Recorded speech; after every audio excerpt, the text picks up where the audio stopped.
I've been thinking about this story this week, and it's like a Jesus road trip story with a stop at some roadside location. So I was thinking back at some road trips I've taken in life. I remember in my 20s, early 20s, so think the days of the dinosaurs for some of you. That's what my children tend to think when I start to talk about how old I am. But in those days when I was in college, I had a good friend who had moved back to Cleveland, Ohio. His father was the senior pastor, United Methodist Church, a large United Methodist church in Cleveland.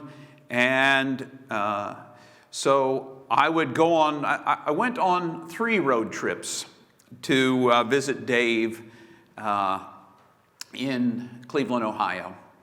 And so I could do it at the drop of a hat. You know, you're in college. Now, I had a job. I was the associate pastor at a church, but I had some flexibility. So periodically, I would just hop in the car.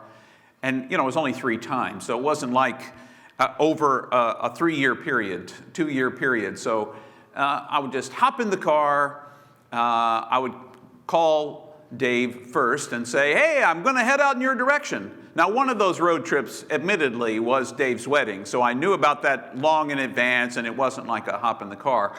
But, you know, to be footloose and fancy-free, to be able to hop in the car and just go somewhere is not something that's really possible anymore. We don't just hop in the car and go somewhere. Linda's got a job. I've got a job. Joshua, who lives with us, has got a job. Somebody's got to watch the dog. There are all these arrangements to be made. Now, for Jesus, his job seems to be to get on the road. Wherever he is, we know whatever he's going to do it there for a while, and then he's just going to move on. He's going to constantly be on the move. Now, to set this story up that I'm reading you today, Jesus has developed a reputation. He's working in Judea, which, imagine the southern part of Israel. He's working and teaching, and the Pharisees get wind of him, and they are calling him out. And because they're calling him out, Jesus decides to go back to Galilee. Now, to get to Galilee, he has to go directly through Samaritan country. And so that is where we find Jesus today on his way back. I'm skipping the very beginning of chapter 4 of the Gospel of John. It's about who baptizes more than somebody else, and I don't think it really... Jesus, to get back to Galilee, had to go through Samaria. So he came to a Samaritan city called Sychar, near the plot of ground that Jacob had given to his son Joseph. Jacob's well was there, and Jesus, tired out by his journey, was sitting by the well. It was about noon. A Samaritan woman came to draw water, and Jesus said to her, "Give me a drink." His disciples had gone into the city to buy food. The Samaritan woman said to him, "How is it that you, a Jew, ask a drink of me, a woman of Samaria?" Jews do not share things in common with Samaritans. Jesus answered her, "If you knew the gift of God and who it is that is saying to you, 'Give me a drink,' you would have asked him, and he would have given you living water." The woman said to him, "Sir, you don't have a bucket, and the well is deep. Where are you going to get this living water? Are you greater than our ancestor Jacob, who gave us this well, and with his sons and his flocks drank from it?" Jesus said to her, "Everyone who drinks of this water will be thirsty again. But those who drink of the water that I will give them will never be thirsty. The water I will give will become in them a spring of water gushing up to eternal life." The woman said to him, "Sir, give me this water so I will never be thirsty or have to keep coming here to draw water." Jesus said to her, "Go call your husband and come back." The The woman answered him, I have no husband. Jesus said to her, You're right in saying I have no husband, for you have had 5 husbands, and the one you have now is not your husband. What you have said is true. The woman said to him, Sir, I see you are a prophet. Our ancestors worshipped on this mountain, but you say the place where people must worship is in Jerusalem. Jesus said to her, Woman, believe me, the hour is coming when you will worship the Father neither on this mountain nor in Jerusalem. You worship what you do not know. We worship what we know, for salvation is from the Jews. But the hour is coming and is now here when the true worshipers will worship the Father in spirit and truth, for the Father seeks such as these to worship him. God is spirit, and those who worship him must worship him in spirit and truth. The woman said to him, I know the Messiah is coming. When he comes, he will proclaim things to us. Jesus said to her, I am the one who is speaking to you. Just then his disciples came. They were astonished that he was speaking with a woman, but no one said, What do you want? Or, why are you speaking with her? Then the woman left her water jar and went back to the city. She said to people, Come and see a man who told me everything I have ever done. He can't be the Messiah, can he? They left the city and were on the way with him. It's a long story. It's a long story, and I wonder sometimes when you read stories, because it's only in the Gospel of John that this story is told. I wonder why some stories are told in one book, not in another book. What is it about those kinds of stories? And then I remember all the things that I've learned and have come to recognize that each one of the Gospels, 4 people didn't sit down in the same room and say, hey, I'm going to cover this part. You don't have to. Hey, I'm going to cover this part. You take care of that. Hey, I'm not going to do that part. I'm leaving that out completely. You know, Matthew and Luke, you take care of some birth narratives. Mark, I'm just starting as an adult. John, I'm starting before the world began. I'm beginning way back in the beginning. They didn't do that. Instead, they wrote these down. These were written down long after Jesus was dead and raised again, at least 30 years or more after his death. And the Gospel of John, probably at least 60 to 90 years afterwards. When they're writing it down, they're telling stories that their communities need to hear and need to know about. Among the stories, which ones really have come to matter for us? Which are the ones that really inform who we are? You know, the question may have come up for the Johannine community, where did all these Samaritans come from that are in our church? Let me tell you a story.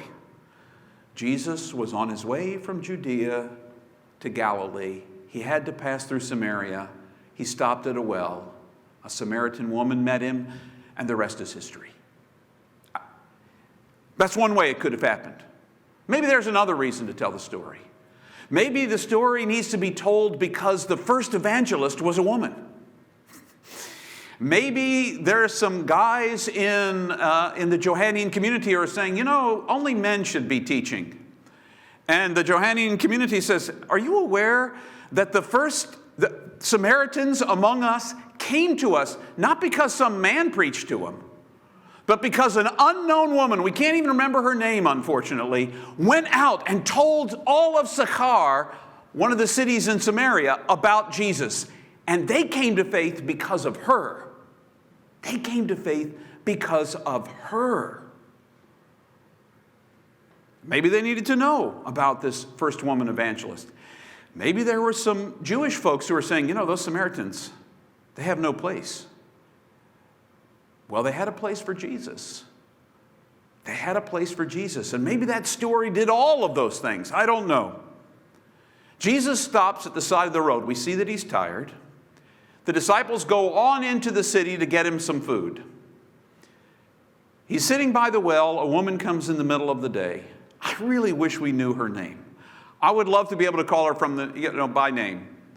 But It's a woman, the woman at the well. She comes and she's got to draw water. It's just Jesus and the woman. And they engage in a conversation.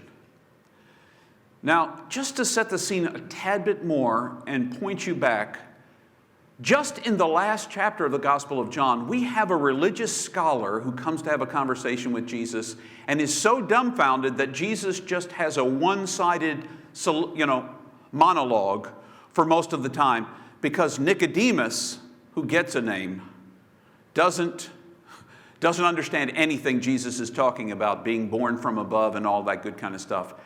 Now, in chapter 4, we've got a woman who engages Jesus constantly, back and forth, back and forth. I want this water. What does this water look like? Where did you get it from? You don't have a bucket.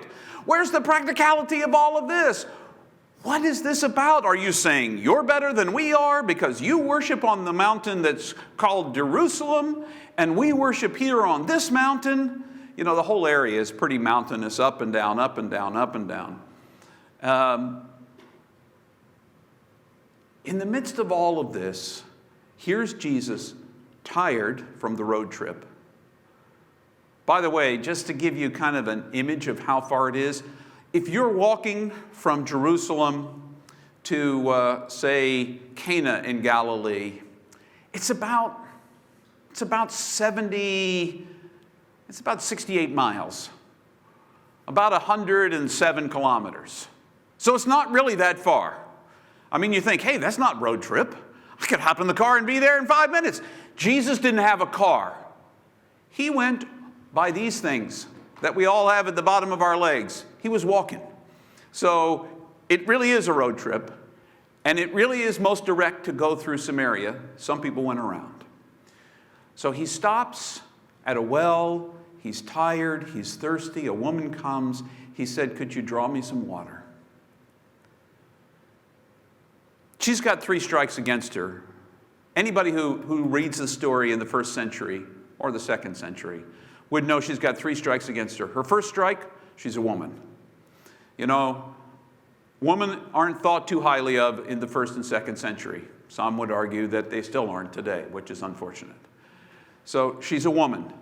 She's a Samaritan. Oh my gosh. Jews and Samaritans hated each other. They really thought that one didn't worship correctly, and the other group thought that the other didn't worship correctly. Does that sound anything like you have heard about in today's world? You know, pointing fingers at each other? Well, you use, hymns. Well, you use contemporary bands. It's all going straight, cats and dogs sleeping together. It's at a catastrophe. Whatever. Pointing fingers. So they enter into this conversation in why would you ask me for water? I can tell by your accent you're a Jew. I'm a Samaritan woman. And then we find out something else about her. She's a polygamist. She's got these 3 different things that are strikes against her, and yet Jesus talks to her and gets more out of that conversation than he ever does out of the righteous, pious Nicodemus in the garden. She is so excited by the conversation, she goes and draws the rest of the town to come and hear Jesus in person. Later in the text, if we had read it, the townsfolk say, we believed first because you told us, but now we believe because we've seen and heard ourselves. But if she hadn't said anything, they wouldn't have come. Not in the middle of the day, in the heat of the day, when they were there. So what does this story really matter for us? Do we really care where all those Samaritans came from? Do we, in the early Johannine community, are we really that concerned by purity laws or all of those kinds of things? Is this just another morality story that Jesus will talk to anybody? Look, he talked to that woman who was a Samaritan and a polygamist. No. What Jesus does is he makes ministry happen where he is. We plan for ministry. We have 5-year plans, 10-year plans. If we'd had a 5-year plan last year, it would have been all blown up right now, because at this time last year, no one had any idea that we would still be worshiping virtually at this time. No one had any idea. And will be for a while, until enough people are vaccinated for us to be safe to be back in the space, or close by, even outside. No one could have foreseen. Jesus didn't have a 5-year plan, a 10-year plan, a 20-year plan, or even a 1-year plan. He went from place to place as it happened to him, as he listened to the leadership of the Spirit. Whatever called him, he went to that place, and he was there. He stopped for water, and let's just be honest, it's a rest stop. That's the whole purpose of this drop-off. It's a rest stop. I'm thirsty, I'm hungry, so are the disciples. We'll get some water, we'll get some food, and then we'll hit the road. This is just a stopping place, except it's not just a rest stop for Jesus. A woman comes, and then ministry happens. A conversation, a transformative conversation that we get to overhear happens about water. Something you and I can't live without. We can go a couple of weeks without food. We can maybe, if we're careful, go a couple of days without water, but it's not wise. Water is the necessity of life. In a sort of desert climate, Jesus says to a woman, "Can I have water?" She says, "Why would you ask me?" He says, "If you knew who he was talking to you, you would ask for water from me." And she's like, "You don't even have a bucket to get water. What are you even talking about?" And he says, "I have a living water. And if I give it to you, if you connect with it, it will bubble up like a spring from within you. And you won't ever be thirsty again. It'll just keep bubbling up inside of you." "I know the Messiah's coming," the woman says. And Jesus says, "I am." Now, if you know anything about Old Testament theology, Hebrew Bible theology, I am is God's name. I am. Here's Jesus. I am. The one who is talking to you. I am. We don't know much else about this woman. She goes into town. She invites others to come to know this Jesus and experience this well that springs up inside. To know that they are loved, that they're a part of God's grace, that they're invited as much as anybody else, that for us, there is no Samaritan. For the Democrat, there is no Republican. For the Republican, there is no Democrat. There are only people to be loved. There's a great rift all over the world in which we live now. Some people are sure they're right. Some other people are sure they're right. And they're both right at the cost of the other being wrong. That's the challenge of the world in which we live today. And yet this spring of water that could spring up for us comes to us wherever we are, whatever side we think we're on. Because in the end, there aren't really sides. There's only God. In the end, that's the only reality worth knowing. God, springing up as an eternal spring in us, refreshing us, so that I don't any longer need to be right. Spent so much of my life needing to be right. Whether it was about my road trips and justifying them, or about my theology that I was so sure was right. I don't need to be right anymore. What I need to be is loving. And that's what you see at Jesus at the well. Here comes a woman, for the society of her time, 3 strikes against her. And Jesus just talks to her. Jesus just talks to her like she's a person. Not a woman, not a Samaritan, not a polygamist, not anything else. He brings it up, but there's no condemnation in it. Simply, this is the way that it is. And I've got water to offer you that could change you from the inside out. A spring that will bubble up eternally, forever. Do you want it? What would it look like if we treated each other not by our labels or our ideas about each other, but just like a person? Just like a person. Person who happens to be an immigrant. Person who happens to be white. Person who happens to be black. Person who happens to be red or yellow or purple or whatever it is. What would it be like in a world where we just treated each other like this moment that we're in conversation with each other is the only moment? How many conversations have you been in recently where in that moment you were already somewhere else? Somebody interrupts you, asks how you are, you say fine, and you say, and how are you? And then they start to tell you. Well, you didn't really want to know. All you wanted was the fine response to move on. You were just walking by, and now suddenly you're in a conversation. My whole family, it drives them crazy about me. I get into a long conversation. I went to return a part to my neighbor in West Virginia because it was falsely delivered to our house. Linda was at the house. We were packing up. We were supposed to be coming back. This was earlier in January. We were coming back. It was like January the 1st or January the 2nd, somewhere around there. We were headed back to Alexandria from the West Virginia house. And there was this part that was on my front that had been misdelivered. God only knows how long it had been sitting there because we don't even go onto the front porch. I don't know. So I took it down and walked over to my neighbor's house. Linda's, getting things ready at the house, packing up the car, getting everything ready to go. I'm gone. I don't even know how long I'm gone. I'm sure it was longer than 5 minutes. It was probably an hour.